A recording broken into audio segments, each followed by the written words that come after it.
Ары тоқшылықтың, бидай ашшылықтың деген бабаларымызда сөзі бар. Сосын біздің ауылда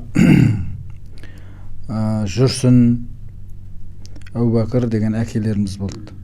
Сонда кейін белең ала бастаған давление көбейді ғой осы халықтың арасында. Қан қысымы, не сахар.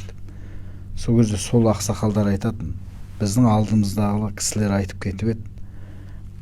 Халық тар жеуді, талқан жеуді азайтты ғой, содан көбейіп жатыр мына ауру деп. Біз нанға отырып алдық қой, ағынға. Мүмкін саламатты өмірімізге, бұрынғы қазақтың классикалық өзінің генофондында бар, ағзамыз түсінетін, танитын сондай бір өнімдерге оралсақ деген ниетпен енді өзіңізден сұрап жатырмын жалпы. Өйткені біз бұны тәжірибеде тағы біз кеусен тарату дәстүрін Астанаға үнемі не қыламыз ғой, аржан. Сонда үлкен мәжіліс депутаттарына барлығына түсіндіріп, осы брендті біз апардық, сырдың тарысын. Олар жақсы бағалады.